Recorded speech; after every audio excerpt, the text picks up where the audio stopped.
Hello दोस्तों, मैं अक्षय आपका स्वागत करता हूँ लर्निंग कॉमर्स इस यूट्यूब चैनल पर। दोस्तों आज हम बात करने वाले हैं इम्पोर्टेंट डेफिनेशंस के बारे में जो हमारे इनकम टैक्स एक्ट 1961 में लिखी गई है। दोस्तों इसके पहले वाले वीडियो में मैंने आपको इनकम टैक्स लॉ इंडिया में कैसे वर्क करता है या फिर इनकम टैक्स एक्ट इंडिया में कब लागू हुआ और कैसे लागू हुआ और उसके कुछ कंपोनेंट के बारे में बताया है। दोस्तों तो इस वीडियो में हम बात करने वाले हैं दोस्तों कुछ इम्पोर्टेंट डेफिनेशन की, जिससे कि हमको इम्पोर्टेंस जो सेक्शन है वो भी मालूम हो जाएंगे और कुछ इम्पोर्टेंट टर्म्स है जो इनकम टैक्स में बहुत ही यूज़फुल होते हैं वो सभी भी याद हो जाएंगे। दोस्तों तो दोस्तों शुरुआत करता हूँ इसी वीडियो की इम्पोर्टेंट डेफिनेशन के साथ। तो इम्पोर्टेंट डेफिनेशन कुछ इस तरह से है दोस्तों। पहला है असेसी, जिसे सेक्शन 2(7) में बताया गया है दोस्तों। उसके बाद है दोस्तों असेसमेंट, जिसे सेक्शन 2 सबसेक्शन 8 में बताया गया है दोस्तों। उसके बाद है दोस्तों पर्सन, जिसे सेक्शन 2 सबसेक्शन 31 में बताया गया है दोस्तों। उसके बाद है दोस्तों असेसमेंट ईयर, जिसे सेक्शन 2(9) में बताया गया है दोस्तों। उसके बाद है दोस्तों प्रीवियस ईयर, जिसे सेक्शन 3 में बताया गया है दोस्तों। और उसके बाद है दोस्तों लास्ट इनकम, जिसे सेक्शन 2 सबसेक्शन 21 में बताया गया है दोस्तों। तो दोस्तों हमने देखा कि कुछ इम्पोर्टेंट डेफिनेशन में हमने 6 पॉइंट को कंसिडर किया है जिनको समझना बहुत ज़रूरी होता है दोस्तों। अभी इनको हम अच्छे से एक्सप्लेन कर लेते हैं दोस्तों कि इनका मीनिंग क्या होता है और ये हमारे इनकम टैक्स में कैसे इम्पोर्टेंट रोल अदा करते हैं दोस्तों। तो देखते हैं दोस्तों फर्स्ट असेसी से, जिस सेक्शन 2(7) में बताया गया था कि असेसी ये कौन होता है। तो कुछ इस तरह से बताया गया है दोस्तों। Assessee means a person by whom any tax और any other sum of money is payable under this act. अगर कोई भी पर्सन टैक्स पे करता है या फिर कोई पैसे इस एक्ट के हिसाब से मीन्स इनकम टैक्स के हिसाब से या फिर इनकम टैक्स के अंतर्गत पे करता है तो उस व्यक्ति को कहा जाएगा दोस्तों असेसी कहा जाएगा दोस्तों, जिसे सेक्शन 2(7) में बताया गया है दोस्तों। जिसे शॉर्टकट याद करने का ट्रिक्स है दोस्तों 2(7). किससे गवर्नमेंट 7 मांग रही है दोस्तों? असेसी से, कि इसलिए इसके सेक्शन को याद करना हो तो 2(7) ऐसे याद कर सकते हैं दोस्तों। उसके बाद है हमारा दोस्तों असेसमेंट, जिसे सेक्शन 2(8) में बताया गया है दोस्तों। तो देखते हैं क्या होता है। It may be way of normal assessment और way of reassessment of income previously assessed. बोला गया है दोस्तों जो हम प्रीवियस ईयर में इनकम कमाते हैं उसको देखना, असिस्ट करना या फिर रीअसिस्ट करना। रीअसिस्ट करना मीन्स फिर से देखना, क्या कहलाता है दोस्तों? असेसमेंट कहलाता है दोस्तों, जिसे सेक्शन 2(8) में बताया गया है दोस्तों। उसके बाद है हमारा दोस्तों पर्सन। तो इनकम टैक्स एक्ट के सेक्शन 2 सबसेक्शन 31 में कितने टाइप्स के पर्सन होते हैं इसके बारे में बताया गया है दोस्तों, जैसे कि हम आगे देखते हैं दोस्तों वीडियो में।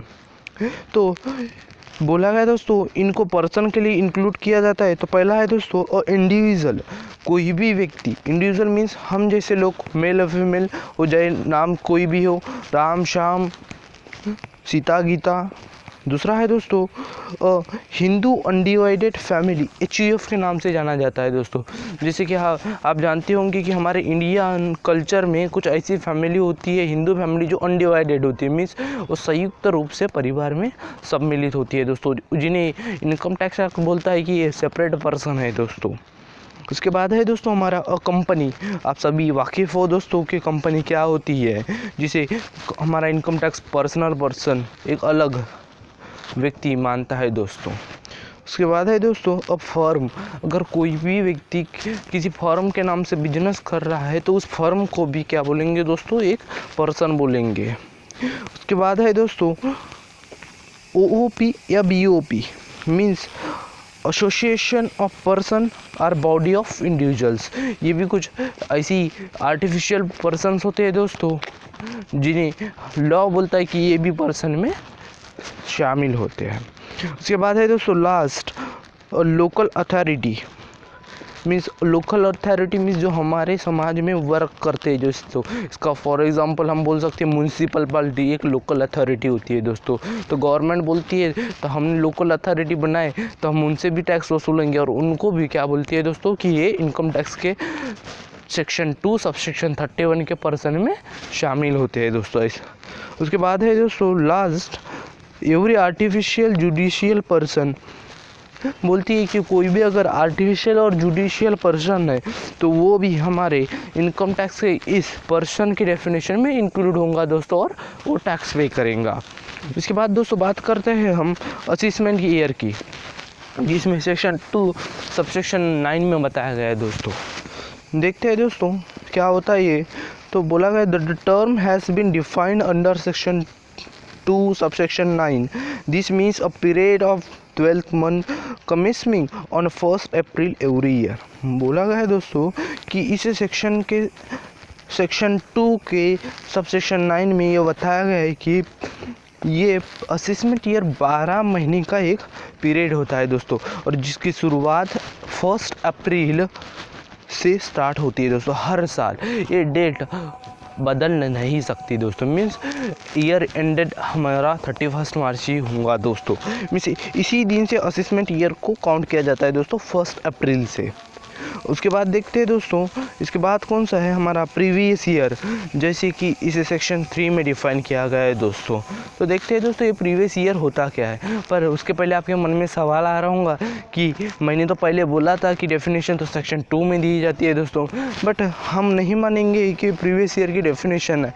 इसे हम इनकम टैक्स में कुछ ऐसे अलग से प्रोविजन के साथ प्रीवियस ईयर को डिफाइन किया गया है, इसलिए इसका सेक्शन भी 3 है दोस्तों। जैसे देखते हैं, it means the financial of immediately preceding the assessment year, the income earned during the previous year is taxed in assessment year। बोला गया है दोस्तों कि हमारा प्रीवियस ईयर एक फाइनेंशियल ईयर ही के समान होता है जो असेसमेंट ईयर के पहले आता है दोस्तों। और जैसे कि मैं आपको बता दूंगा कि असेसमेंट ईयर में प्रीवियस ईयर की इनकम पे टैक्स लगाया जाता है दोस्तों। जैसे कि हमारा असेसमेंट ईयर चल रहा है 2017-18, तो हमको 16-17 की इनकम पर टैक्स पे करना पड़ेगा दोस्तों। जो 16-17 हमारा क्या हो जाएगा दोस्तों, प्रीवियस ईयर हो जाएगा दोस्तों। तो इन प्रीवियस ईयर को कुछ इस तरह से डिफाइन किया गया है दोस्तों।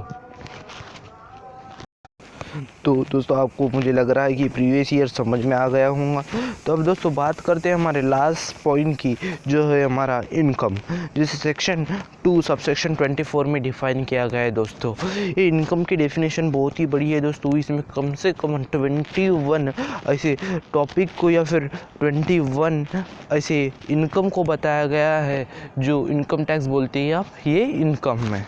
तो कुछ इसी तरह से इसको डिफाइन किया गया है दोस्तों। लेकिन मैं आपको एक सिंपल वर्ड में इसकी डेफिनेशन बताऊंगा दोस्तों, और बाकी की जो हमारे इनकम टैक्स में लिखी है डेफिनेशंस को मैं ऑनली साइड शो करूंगा दोस्तों। आप इसे पढ़ लेंगे तो समझ जाएंगे दोस्तों कि इनकम क्या होती है दोस्तों। तो मैं इसका मीनिंग समझा देता हूँ दोस्तों। तो इनकम टैक्स में इनकम की डेफिनेशन तो बहुत बड़ी है, लेकिन हम बोल सकते हैं अगर कोई भी व्यक्ति किसी भी तरीके से कोई इनकम जनरेट करता है या फिर कोई इनकम रिसीव करता है तो हम बोलेंगे कि वो इनकम है। वो लीगल तरीके से शामिल की गई इनकम हो या फिर इलीगल तरीके से प्राप्त की गई इनकम हो। तो दोस्तों जैसे कि स्मगलिंग करना गैर कानूनी, अगर कोई व्यक्ति स्मगलिंग से इनकम जनरेट करता है तो वो क्या हो जाएंगी दोस्तों, हमारी इनकम ही होंगी। और कोई व्यक्ति मेहनत करके पैसे कमाता है वो भी बोलते हैं ये भी हमारी इनकम होंगी। मीन्स किसी भी तरह की इनकम हो, इनकम टैक्स बोलता है हमको तो क्या चाहिए दोस्तों, टैक्स चाहिए। तो देखते हैं दोस्तों कुछ इस तरीके से है जिसे आप इसकी डेफिनेशन को देख के समझ सकते हैं दोस्तों। मैं इसको ऐसे ही एक्सप्लेन नहीं करते हुए स्लाइड शो कर रहा हूँ दोस्तों।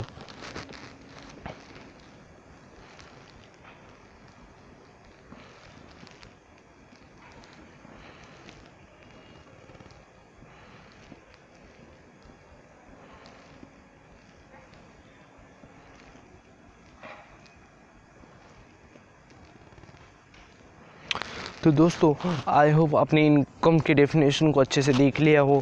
दोस्तों मैं इसके बाद इसके डिस्क्रिप्शन में एक ऐसे लिंक शेयर करूंगा दोस्तों, जिनमें इन्हीं टॉपिक को लेके कुछ डीप में मीन्स इन्हीं टॉपिक जो मैंने इंपॉर्टेंट डेफिनेशन बताए हैं उनका अच्छे से एक्सप्लेन किया गया एक पीपीटी है दोस्तों, जिसको मैं वीडियो फॉर्म में बनाऊंगा दोस्तों, बट वहाँ पे मेरी वॉइस नहीं होंगी।